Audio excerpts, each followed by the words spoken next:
Hello दोस्तों, स्वागत है आपका अपना YouTube channel easy English with RV sir में। जैसा कि हम लोग जान रहे हैं कि इस वीडियो के सीरीज में मास्टर ग्रामर का और अभी जो टॉपिक चल रहा है वो नॉन टॉपिक चल रहा है।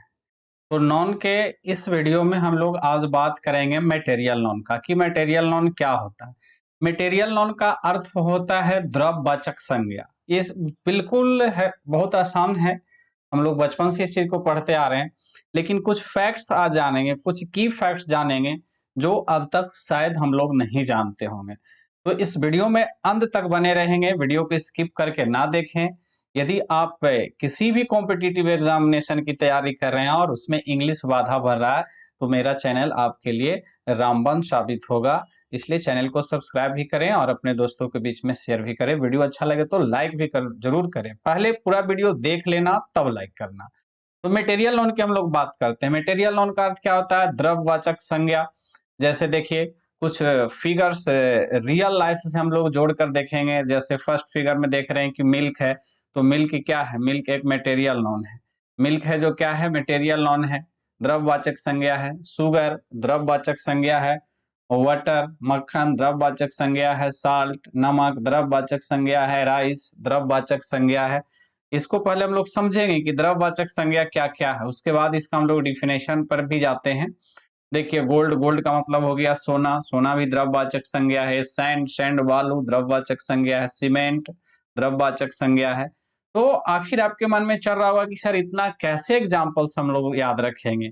आप तो बता दिए, लेकिन ये एग्जाम्पल आपको इसलिए बताया गया है क्योंकि आप अपने वास्तविक दुनिया में जहां पे आप रह रहे हैं उसके इर्द गिर्द आप देख सकते हैं कि मटेरियल नॉन क्या क्या है। बाकी अगर हम लोग इसकी परिभाषा जानते हैं तो पूरा एग्जाम्पल्स याद करने की जरूरत नहीं है। जैसे ही हम लोग परिभाषा याद रहेगा तुरंत बता देंगे कि मटेरियल नॉन है। तो मटेरियल नॉन कहते किसको है? तो वैसा संज्ञा जिसको नापा या तौला जा सकता है लेकिन गिना नहीं जा सकता, उसे द्रव्यवाचक संज्ञा कहते हैं। The noun which can be either measured और weight what can't be counted is called material noun. अभी ये सब जो एग्जांपल हम लोग देख रहे थे, क्या शुगर को हम लोग गिन सकते हैं? नहीं गिन सकते। माप सकते हैं, तौल सकते हैं। चीनी को गिन सकते हैं? नहीं। माप सकते हैं, तौल सकते हैं। वाटर को गिन सकते हैं? नहीं। माप सकते हैं और तौल सकते हैं। इसीलिए इसको मटेरियल नॉन बोल रहे थे। जैसे water, milk, salt, sand, cement, stone, would, metal, plastic, sugar, rice, gold etc. बहुत सारे मटेरियल नॉन है। बस आपको ये देखना है कि जिस नाम को हम लोग पूछा जा रहा है हमसे, उसको हम लोग गिन सकते हैं कि नहीं गिन सकते हैं, या माप सकते हैं या तौल सकते हैं। यदि मापा और तौलने वाला कुछ बात है, मापने और तौलने की बात है, तो वो आपका मटेरियल नॉन होगा। इसके कुछ फैक्ट्स को हम लोग जानते हैं। फैक्ट्स का मतलब इसका तथ्य जानेंगे कि मटेरियल नॉन होता क्या है। नहीं तो पहला फैक्ट में देखेंगे इसमें कि मटेरियल नॉन हमेशा सिंगुलर रहेगा। It is always singular and takes singular verb. ऐसे जितना भी नॉन है जिसको हम लोग गिन नहीं सकते हैं, वो हमेशा सिंगुलर ही होता है, यानी अनकाउंटेबल नॉन। आगे हम लोग चर्चा करेंगे नंबर के काउंटेबिलिटी के आधार पे नॉन को। ये जाति के आधार पे नॉन का हम लोग पढ़ रहे थे, जिसमें ये मटेरियल नॉन की आज हम लोग चर्चा कर रहे हैं। Generally article is not use before it. समानता इसके पहले आर्टिकल भी नहीं लगता। आर्टिकल का है तो ए, एन और द। तो दो पॉइंट इसके बारे में हम लोग सीखे। पहला पॉइंट, हमेशा सिंगुलर होता है, सिंगुलर वर्ब लेता है। समानता इसके पहले आर्टिकल का प्रयोग नहीं करते हैं। Generally article is not use before it. Examples के लिए देख रहे हैं, वाटर आर प्रीसियस। अब ये वाटर, अभी हम लोग सीखे कि मटेरियल नॉन है।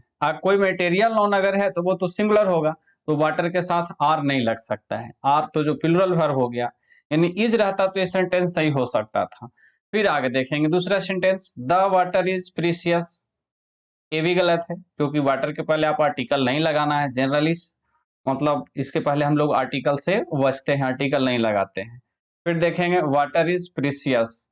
अब जाकर ये सेंटेंस सही हो गया, यानी आपका जो सही सेंटेंस इसका आंसर है वाटर इज प्रीसियस। वो पानी मूल्यवान है। पानी क्या है? मूल्यवान है।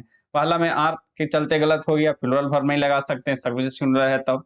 फिर यहाँ पे द लगा दिए, आर्टिकल का यूज नहीं करेंगे समान अर्थ में, तो इसका right answer water is precious. एक और एग्जांपल देते हैं, मिल्क आर व्हाइट, गलत sentence. The milk is white, ये भी गलत सेंटेंस।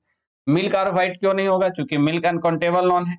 मिल मटेरियल नॉन है, मिल्क मटेरियल नॉन है और मटेरियल नॉन सिंगुलर होता है, इसलिए इसके साथ सिंगुलर वर्ब लगेगा, आर नहीं लगेगा। मटेरियल नॉन के पहले समान अर्थ में आर्टिकल का प्रयोग नहीं करते हैं, इसीलिए द के चलते गलत हो गया। यानी राइट आंसर इसका क्या हो जाएगा, तो राइट आंसर हो जाएगा मिल्क इज व्हाइट, सिंपल। आगे देखते हैं। लेकिन अगर कोई पार्टिकुलर सेंस रहता है, मतलब कोई खास अर्थ रहता है, तो उस अवस्था में मटेरियल नॉन के पहले आप डेफिनिट आर्टिकल का प्रयोग कर सकते हैं। डेफिनिट आर्टिकल कहने का मतलब द हो गया। जैसे यहाँ पे the water of Ganga is pure, यानी यहाँ पे जो हम लोग बात कर रहे हैं, तो वाटर के पहले तो अभी हम द नहीं लगाने के लिए बोले, लेकिन यहाँ पे लग जाएगा। क्यों लग जाएगा? क्योंकि हम किसी खास अर्थ में यूज कर रहे हैं, पार्टिकुलर सेंस ले रहे हैं कि गंगा का पानी शुद्ध है, सभी पानी की बात नहीं कर रहे हैं। यदि हम सभी पानी की बात करेंगे तो आर्टिकल कभी नहीं लगेगा।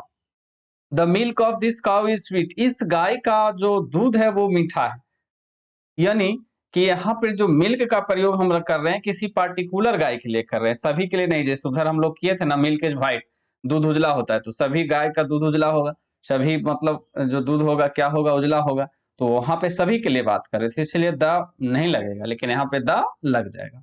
नोट नंबर फर्स्ट में। नोट नंबर 2 में, यदि किसी मटेरियल नॉन को यूनिट के रूप में दर्शाया जाता तो वह अपने यूनिट के नंबर के आधार पर सिंगुलर अथवा प्लूरल हो सकता है और प्लूरल वर्ब ले सकता है।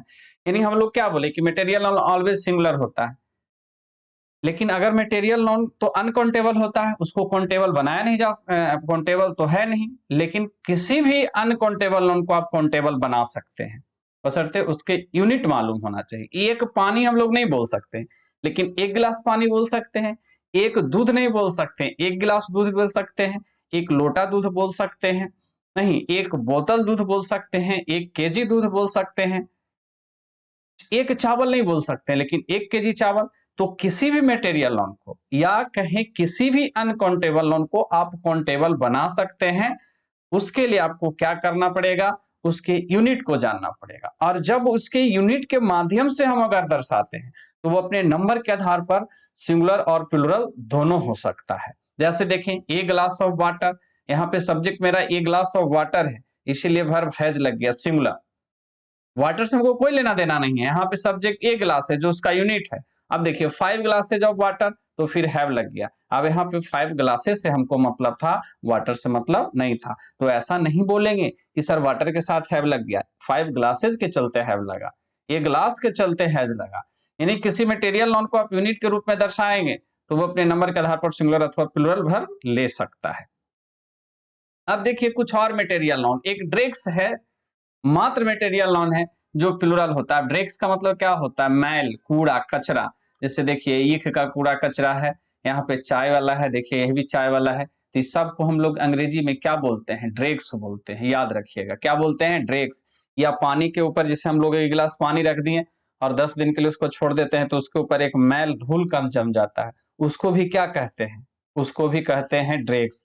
तो ड्रेक्स एक मात्र मटेरियल नॉन है जो प्लूरल होता है, ये याद रखना है। बाकी कोई भी मटेरियल नॉन आपको प्लूरल नहीं मिलेगा, उसको यूनिट के माध्यम से दर्शाने पर वो सिंगुलर प्लूरल हो सकता है। तो ये बड़ा इंपॉर्टेंट पॉइंट है, एक्सेप्शन है। Dregs is the only material noun that is plural and takes plural verb. Dregs एक मात्र मटेरियल नॉन है जो बहुवचन है और बहुवचन क्रिया लेती है।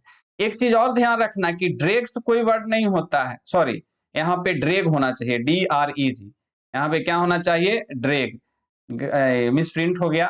ड्रेग कोई शब्द नहीं है, जो ओरिजिनल शब्द आपका है ड्रेग्स है। इंग्लिश के डिक्शनरी में आप ये जानेंगे कि ड्रेग्स कोई शब्द नहीं है, शब्द ड्रेग है।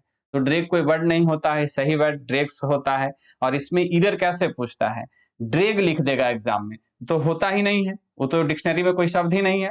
और नहीं तो ड्रेग्स लिखेगा ना तो उसके साथ सिंगुलर वर्ब लगा देगा। बस 2 तरीका से इसमें एरर पूछता है।